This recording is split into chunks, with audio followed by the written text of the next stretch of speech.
Bismillahirrahmanirrahim. Assalamu alaikum. Today we are going to study the circulation, gas exchange and temperature regulation in reptiles during the course of evolutionary development of pressures. The circulatory system of the reptiles is basically based on the amphibians circulatory system. But we know that the reptiles are of bigger size on average as compared to the amphibians, so they need higher pressures to reach the distant parts of their body. Like, for example, consider an example of the dinosaurs, that is Brachiosaurus. That was a huge giant reptile. The blood would be pumped to the far parts of the body, like it should be pumped 6 meters away from the heart to the head. So there must be a higher pressure. For example, here you consider the giraffe an example that is much higher as compared to the human. So it has double the rate of the blood pressure as compared to the humans, because it has to transport the blood 2 meters away from the heart to the head. तो simply हमने ये बात की है यहाँ पर कि आपके पास जो एम्फीबियंस हैं उसी पे बेस करता हुआ हमारा सिस्टम है। रेप्टाइल्स के अंदर भी ब्लड ट्रांसपोर्ट का, बट हाई प्रेशर्स जो है ना वो ज़्यादा होंगे, क्योंकि इनका साइज़ जो है ना उनसे ज़्यादा होता है रेप्टाइल्स की निस्बत। और इसमें एग्जांपल जिराफ की कंपैरेटिवली दी गई है। अब नेक्स्ट उससे आगे मूव करते हैं। अब हम डिस्कस कर लेते हैं जो आपके पास सर्कुलेटरी सिस्टम है। अब इसमें एट्रिया और बाकी जितने भी सिस्टम वो डिस्कस करेंगे। तो बेसिकली एम्फीबियंस की तरह इसमें भी 2 एट्रिया होते हैं जो कि आपके पास कम्प्लीटली सेपरेटेड होते हैं, ठीक है, कम्प्लीटली अलग अलग होते हैं। और इनके अंदर वेंस बॉडी से आती हैं, ठीक है, और लंग्स से जो कि इनके अंदर एम्प्टी होती हैं। अब होता क्या है कि आपके पास जो टर्टल्स होते हैं, टर्टल्स के अंदर साइनस विनोसिस जो होता है वो मौजूद है, बरकरार है। लेकिन बाकी जो आपके पास आपको रेप्टाइल्स मिलेंगे उनमें ये जो साइनस विनोसिस है वो एक पैच सेल्स के कुछ एक छोटे से पैच की शक्ल इख्तियार कर गया है और उसने पेस मेकर की शक्ल इख्तियार कर ली है। अब जो वेंट्रिकल है आपके पास रेप्टाइल्स का वो इनकम्प्लीटली डिवाइडेड होता है। जस्ट क्रोकोडिलियंस के अंदर वो सेप्टम उसका कंप्लीट होता है।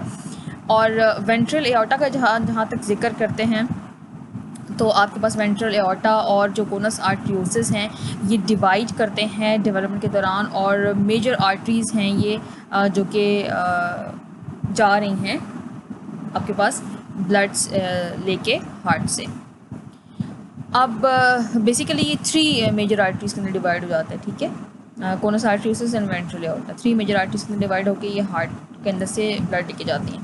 अब आ जाती है बात पल्मोनरी आर्टरी की। पल्मोनरी आर्टरी जो है वो वेंट्रल साइड से निकलती है आपके पास वेंट्रिकल के, और ब्लड लेके जाती है टुवर्ड्स द लंग्स, ठीक है। अब 2 सिस्टेमिक आर्टरीज़ भी होती हैं आपके पास जो कि वेंट्रल साइड से ब्लड लेके जाती हैं, और एक वेंट्रल साइड से ब्लड लेके जाएगी और एक डॉर्सल साइड से ब्लड लेके जाएगी। कहाँ लेके जाएगी? ऑब्वियसली एक upper part of the body यानी हेड, और दूसरा lower part of the body की तरफ लेके जाएगी। जैसे आप ये देख सकते हैं, एक वेंट्रल एक डॉर्सल, और ये आपके पास हेड और बॉडी सरफेस की तरफ ब्लड लेके जा रही हैं। कौन? Systemic arteries. तो अभी तक हमने बेटे एट्रिया देख लिया, हम लोगों ने नेक्स्ट वेंट्रिकल्स भी देख लिया, हमने कोनस आर्टरियोसिस भी देख लिया, साइनस आर्टरियोसिस भी देख लिया, और हमने वेंट्रल एओर्टा भी देख लिया। अब हम नेक्स्ट आगे की तरफ मूव करते हैं और ब्लड जो है उसकी डायरेक्शन की तरफ ज़रा मूव करते हैं। तो ब्लड जो आपके पास लो ऑक्सीजन लेवल्स ये वे होता है, ठीक है, वो आएगा डिफरेंट पार्ट्स ऑफ बॉडी से और एंटर होगा टू द राइट एट्रियम, ठीक है, और फिर वहाँ से राइट एट्रियम से होता वो निकल जाएगा और वहाँ से कहाँ जाएगा? पल्मोनरी आर्टरी के ज़रिए लंग्स की तरफ जाएगा। और लंग्स से जब ब्लड की क्या होगी? ऑक्सीजनेशन, ठीक है, अब हाई इन ऑक्सीजन सप्लाई हो जाएगा। तो अब वो आपके पास कहाँ एंटर होगा? वेंट्रिकल में, ठीक है। वेंट्रिकल में जब एंटर हो जाएगा तो उसके बाद फिर आपके पास पल्मोनरी वेन के ज़रिए आपके पास ये लंग्स के थ्रू यहाँ से आएगा हार्ट के अंदर, और फिर उसके बाद ये लेफ़्ट कर देगा एट्रियम को और लीव कर देगा towards leave the heart through the left and right systemic arteries, ठीक है। यानी कि ये अब हार्ट से बाहर चला जाएगा, किसके ज़रिए? लेफ़्ट और राइट सिस्टेमिक आर्टरीज के ज़रिए। अब जो इनकम्प्लीट सेपरेशन होती है वेंट्रिकल्स की, इससे जो फ़ायदा होता है क्या होता है कि आपके पास शंटिंग हो जाती है, ठीक है, ब्लड की आपके पास पल्मोनरी सर्किट से अलग, कुछ ब्लड जो है आपके पास जो मिक्स हुआ हुआ होता है वो अलग से मतलब पल्मोनरी सर्किट में नहीं जाता बल्कि अलग ही फ्लो करता है, ठीक है। और होता कैसे है, किस वजह से कि कंस्ट्रिक्ट हो जाते हैं वो मसल्स जो कि पल्मोनरी आर्टरीज़ के साथ होते हैं, इस वजह से ब्लड जो है शंट आउट हो जाता है। इसका फ़ायदा क्या है? इसका फ़ायदा ये है कि हमारे पास कुछ रेप्टाइल जो हमें पता है कि वो इंटरमिटेंटली यानी कि वक्फे वक्फे से किसी भी वजह से वो ब्रीथ करते हैं, तो उस दौरान फिर वो क्या करें, उस दौरान फिर ये वाला ब्लड काम आता है, ठीक है। ये जो शंट हो जाता है क्योंकि इनकम्प्लीट सेप्टम की वजह से या मिक्स ब्लड होता है।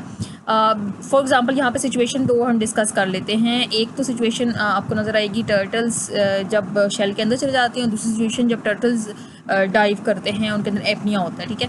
अब होता क्या है, सबसे पहले अगर टर्टल्स शेल के अंदर चले जाते हैं तो उनकी लंग की वेंटिलेशन तो नहीं हो सकती, तो उस टाइम फिर वो क्या करेंगे, उस टाइम फिर उनके अंदर यही वाला जो शंटेड ब्लड है जो अलग है अभी यानी कि वो सेप्टम इनकम्प्लीट होने की वजह से जो ब्लड पल्मोनरी सर्किट में फ्लो नहीं कर रहा due to the construction of that particular muscles associated with the pulmonary arteries, ये अब उस टाइम काम आएगा। दूसरी सिचुएशन कब होती है, दूसरी सिचुएशन जब ये डाइव करते हैं उस दौरान भी इनकी जो ब्रीदिंग है वो रुक जाती है और एपनिया हो जाता है, इसको हम नो ब्रीदिंग कहते हैं। और इस दौरान जो ब्लड फ्लो होता है लंग्स से, जाहिर सी ऑक्सीजन नहीं आ रही, सांस नहीं ले रही, तो blood supply towards the lungs is limited, जिसकी वजह से दो फ़ायदे होते हैं। एक तो क्या है कि एनर्जी कंजर्व हो जाएगी, ठीक है, क्योंकि हमें ऑक्सीजन सांस लेने के लिए क्यों ज़रूरी है, क्योंकि एनर्जी के लिए चाहिए होती है ना हमें ऑक्सीजन, ठीक है, तो एनर्जी कंजर्व हो जाएगी। दूसरा जितना भी पल्मोनरी एक्सचेंज हुई थी गैसेस की वो बहुत अच्छे से यूटिलाइज़ हो पाएगा, यानी कि जितनी ऑक्सीजन ब्लड में मौजूद थी वो बहुत अच्छे से एफिशिएंटली यूटिलाइज़ हो पाएगी। अब हम देखते हैं जी गैस एक्सचेंज, ये ऊपर तो सारी कहानी हमने सर्कुलेशन की पढ़ ली, अब गैस एक्सचेंज की तरफ आते हैं। गैस एक्सचेंज जो है आपके पास इंटरनल रिस्पायरेटरी सर्फेसिस के थ्रू होती है। वजह क्या है, वजह ये लैंड के ऊपर होता है, उनको पानी जो है ना वेपोरेट होने से रोकना है। अब ये ऐसी जगह कहाँ अवेलेबल है, ऑब्वियसली लंग्स चेम्बर्स जो हैं आपके पास जो कि large surface area gas exchange भी प्रोवाइड करते हैं वहाँ पे होगी। अब इसके अंदर कुछ और फीचर्स भी हैं, लाइक इसके अंदर लेरिक्स प्रेजेंट होता है लेकिन वोकल कॉर्ड्स इसके अंदर एब्सेंट होते हैं। फिर इसके अंदर कार्टिलेजिनियस जो है ना सपोर्ट मौजूद होती है जो कि आपके पास रिस्पायरेटरी पैसेजेस को क्लैश होने से रोकती है। और लंग्स जो हैं वो स्पॉन्ज लाइक इंटरकनेक्टेड चैम्बर्स पे मुश्तमिल होते हैं जिसके अंदर ये सारी सर्कुलेशन होती है, ठीक है। अब थोड़ा सा हम मैकेनिज़्म को देख लेते हैं। इसके अंदर नेगेटिव प्रेशर मैकेनिज़्म बिल्डअप होता है जैसे हम इंसानों के अंदर होता है, ठीक है। अब होता क्या है कि लंग्स की वेंटिलेशन कैसे होती है, आपके पास रिब्स होंगी, ठीक है, रिब्स और बॉडी वॉल ये दोनों आपके पास इनकी मूवमेंट इस तरीके से होगी कि रिब्स पोस्टीरियरली मूव करेंगे और बॉडी वॉल एक्सपैंड कर जाएगी, जिसकी वजह से जो बॉडी कैविटी होगी आपके पास वो या जो चेस्ट कैविटी होगी, ठीक है, लंग्स जहाँ पे मौजूद होंगे वहाँ पे क्या होगा, वॉल्यूम ज़्यादा हो जाएगा जिसकी वजह से प्रेशर कम हो जाएगा, डिक्रीजिंग द प्रेशर, जिसकी वजह से लंग्स के अंदर बाहर से हवा, बाहर प्रेशर ज़्यादा है तो बाहर से रश करेगी इनटू द लंग्स। अब क्या होगा, मतलब बाहर कैसे जाएगी हवा, ये तो इन हेलिंग होगी ना। एक्सहेलिंग कैसे होगी, एक्सहेलिंग ऐसे होती है जब देखिए कोई भी चीज़ एक्शन का रिएक्शन होता है तो आपके पास ये इलास्टिक होते हैं लंग्स, जब इसमें हवा आएगी तो ये काउंटर इसका क्या होगा कि रिकॉइल करेंगे जब लंग्स, तो आपके पास एक तो ये वजह, दूसरी वजह forward movement of the ribs, पहले वो बैकवर्ड मूव करेंगी पोस्टीरियर वो फॉरवर्ड मूव कर जाएंगी, और तीसरी क्या चीज़ होगी, बॉडी वॉल, ये चीज़ें मिल के कंप्रेस कर देंगी लंग को जिसकी वजह से हवा लंग्स से बाहर मूव कर जाएगी। लेकिन what about the inhaling and exhaling in turtles, क्योंकि उसका तो पता है आपको कि उसमें जो उसकी पसलियाँ जो हैं वो शेल के साथ लगी हुई हैं, ठीक है, और बॉडी वॉल जो है वो रिब्स के साथ अटैच है, तो इस वजह से वो अटैच मसल्स के साथ मूवमेंट और वो सारा प्रेशर क्रिएट करना बड़ा मुश्किल है। तो हमें कुछ और जो है ना उसकी बॉडी में देखना पड़ेगा कि किस तरीके से वो एक्सहेल और इनहेल करते हैं। तो अल्लाह ताला ने इनके अंदर डिफरेंट मसल्स रखे हुए हैं, ठीक है, जो हमारी बॉडी में भी हैं, लेकिन ये इसको यूटिलाइज़ करते हैं बेटर।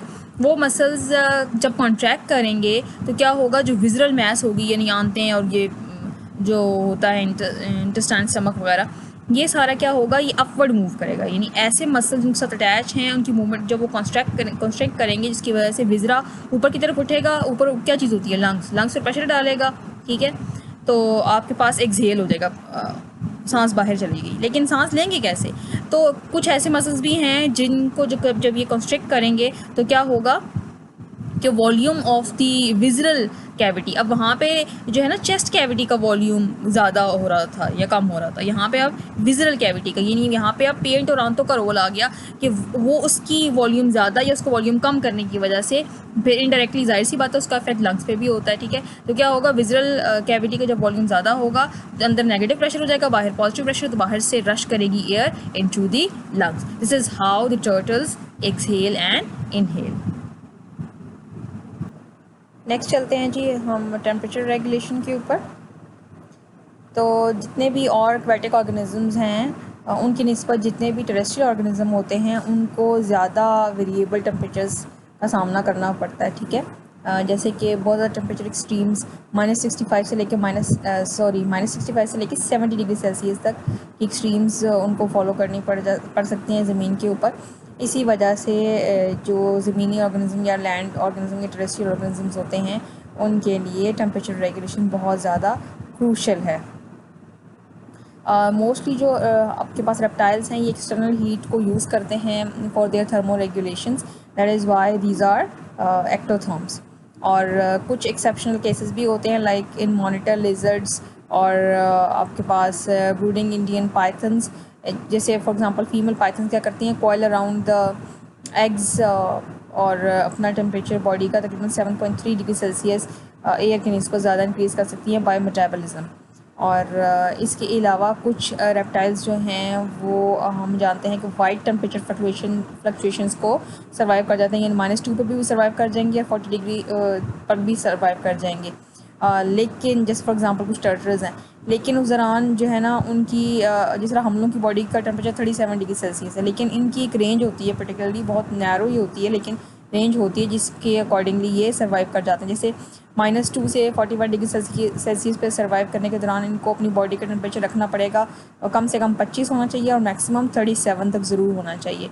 और अगर इससे कम या इससे ज़्यादा हो जाए तो फिर ये कोई रिट्रीट किसी जगह पे छुप जाते हैं ताकि अपना इस रेंज के अंदर टेम्परेचर को कंट्रोल कर सकें। इस रेंज में होने की वजह से, यानी इनका बॉडी टेम्परेचर रेंज में होने की वजह से ये वाइड रेंज ऑफ फ्लक्चुएशन बर्दाश्त कर लेते हैं। तो क्वेश्चन पूछा जा सकता है यहाँ पे। अच्छा, नेक्स्ट जो है आप देख लें कि कुछ इनकी थर्मो रेगुलेटरी एक्टिविटीज़ जो है बिहेवियरल भी होती हैं। ख़ासकर ये लिजर्ड्स में बहुत अच्छे से देखा जा सकता है। जैसे गर्मियों में वो क्या बिहेवियर क्या करती हैं सर्दियों में। लाइक सबसे पहले हम देख लेते हैं सर्दियों के अंदर या टेम्परेचर जब कम होता है तो अपने आप को गर्म रखने के लिए ये क्या करती हैं, हीट एब्जॉर्ब करती हैं बाय कंडक्शन। कैसे, सूरज की रोशनी में ऐसे एंगल्स पे मौजूद होंगी ये और बॉडी अपनी जो है ना गर्म सर्फेसिस के साथ चिपका लेगी ताकि वहाँ से इनको कंडक्शन के ज़रिए हीट मिल सके। और दूसरा कूल कैसे करेंगी, कूल जो है ये ऐसे करती हैं कि सूरज की रोशनी यहाँ पे सीधी ना पड़े बल्कि तिरछी पड़े, पैरेलल पड़े, ताकि इसकी बॉडी के ऊपर हीट ना आ सके। और दूसरा शेड और जो ऐसी जगह होती हैं बोरोज़ वगैरह वो तलाश करती हैं और सरफेस के ऊपर से बॉडी उठा के लेग्स भी एक्सटेंड करके और दुम भी उठा के थोड़ा सा एक यानी आर्क बना के वो चलेंगी ताकि कंडक्शन जो है ना सरफेस के साथ से वो इतनी अच्छी सी ना हो सके और उनकी जो है ना उनको हीट ना मिल सके बल्कि हीट उनकी रिलीज़ हो। और कोशिश ज़्यादातर इनकी होती है कि नॉकटर्नल हो, रात के टाइम निकल के टेम्परेचर उस टाइम कंपैरेटिवली कम होता है। ये तो बिहेवियर हो गया। अब कुछ मैकेनिज़म्स ऐसे हैं जो कि फिज़ियोलॉजिकल हैं, ठीक है।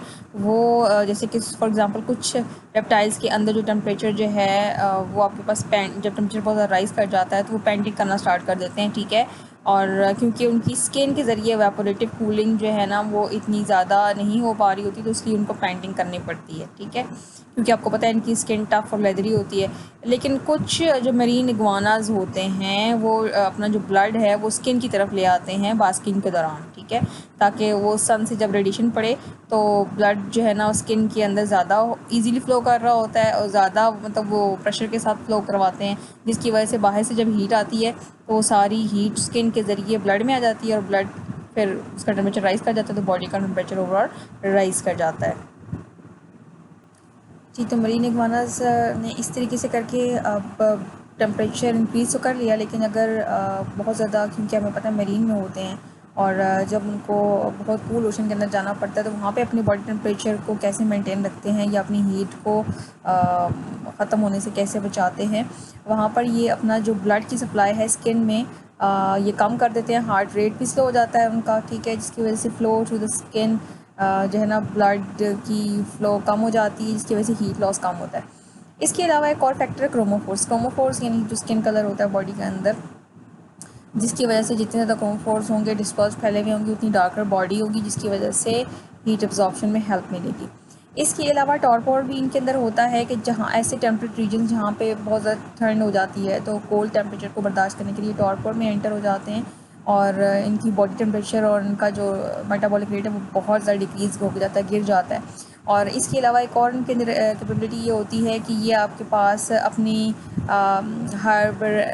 हाइबरैंक्यूला, जो कि आपके पास हीट लॉस है ग्रुप से, ठीक है, उसको रिड्यूस करते हैं। कैसे कि जो इंडिविजुअली अकेले अकेले रह रहे होते हैं, तो ये क्या करते हैं कि इकट्ठे एक जगह पे विंटर में इकट्ठे हो जाते हैं, विंटर इकट्ठी गुजारने के लिए क्लम्प बना लेते हैं एक दूसरे के साथ चिपक के, ठीक है, जिसकी वजह से सरफेस एरिया इनका कम हो जाता है, तो हीट लॉस भी इनका कम हो जाता है। लेकिन जो ट्रू हाइबरनेटर्स होते हैं उनके अंदर तो हमें पता है कि टेम्परेचर रेगुलेशन होती रहती है हाइबरनेशन के दौरान भी, लेकिन इनके अंदर टॉरपोर ऑर्गेनिजम्स के अंदर हाइबरनेशन प्रॉपर पर्टिकुलर जो है आपके पास टेम्परेचर रेगुलेशन नहीं होती, जिसकी वजह से ये ऑर्गेनिज़म अगर टेम्परेचर बहुत ज़्यादा डिक्रीज़ हो जाता है या रिट्रीट जहाँ पे एकदम जय पना ली हुई है बहुत ज़्यादा एक्सपोज होती है, तो क्या होता है कि इन ऑर्गेनिजम्स के फ्रीज़ होकर मर जाने के खतरा बहुत ज़्यादा बढ़ जाते हैं। ये वजह है कि टेम्परेट एरिया के जो रेप्टाइल्स हैं उनके अंदर आपके पास death from freezing is very much common, ठीक है, और उनकी मोर्टेलिटी की बड़ी वजह भी यही है।